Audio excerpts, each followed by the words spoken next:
வள்ளியின் Velan serial இப்போ முடிவுக்கு வரப்போறது நிலையில வள்ளி கேரக்டர்ல நடிக்கிற நடிகை ஸ்ரேயா அவர்கள் ரொம்பவே உருக்கமா சில முக்கியமான விஷயங்களை ஃபேன்ஸ் கிட்ட சொல்லியிருக்காங்க. அதுல அவங்க என்னெல்லாம் சொல்லியிருக்காங்க அப்படிங்கறத பத்தி தான் இப்போ இந்த வீடியோல நம்ம தெளிவா பார்க்க போறோம். இந்த வீடியோவை ஃபுல்லா ஸ்கிப் பண்ணாம பாருங்க. சன் டிவில ரஞ்சினி சீரியல், விஜய் டிவில சரண்யாவோட வைதேகி காத்திருந்தால் சீரியல், அந்த வகையில இப்போ ஜீ தமிழ்ல ரொம்பவே கம்மியான எபிசோட்ல டெலிகாஸ்ட் ஆகி முடிய போற சீரியல் தான் வள்ளியின் வேலன். பிரைம் டைம்ல ஒரு சீரியல் குறைஞ்சது 500 எபிசோட்க்கு மேல போகும். ஆனா இந்த சீரியல் தான் ரொம்பவே கம்மியா 250 எபிசோட்குள்ள டெலிகாஸ்ட் ஆகி கூடிய சீக்கிரமே முடிவுக்கும் வரப்போகுது. இதுக்கான காரணம் கொஞ்ச நாளா இந்த சீரியலுக்கு கொஞ்சம் கம்மியான டிஆர்பி ரேட்டிங்ஸ் கிடைச்சிட்டு வரனால இந்த சீரியலை இப்போ முடிவுக்கு கொண்டு வர போறாங்க. இந்த நிலையில சீரியல்ல நடிச்ச எல்லாருமே சீரியலை பத்தின சில மறக்க முடியாத விஷயங்களை ஃபேன்ஸ் கிட்ட ஷேர் பண்ணிட்டு வராங்க.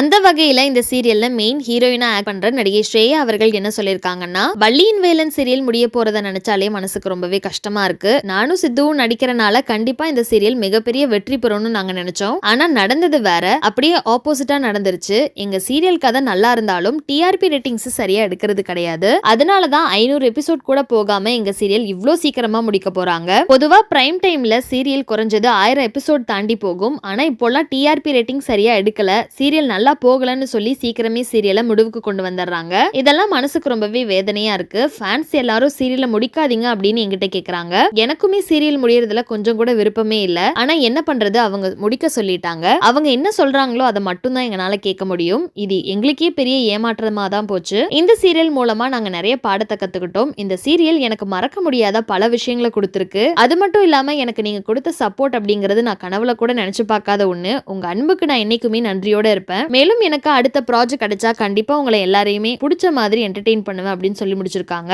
சோ இந்த வீடியோவை பார்த்துட்டு இருக்க நீங்க ஸ்ரேயா சொல்லியிருக்க இந்த விஷயங்களை பத்தி நீங்க என்ன நினைக்கிறீங்க அப்படிங்கிற உங்களோட கருத்துக்களை கீழே உள்ள கமெண்ட் செக்ஷன்ல மறக்காம ஷேர் பண்ணிக்கோங்க. மேலும் இது போன்ற இன்ட்ரெஸ்டிங்கான அப்டேட்ஸ் தெரிஞ்சுக்க நம்மளோட சேனலை மறக்காம சப்ஸ்கிரைப் பண்ணிக்கோங்க.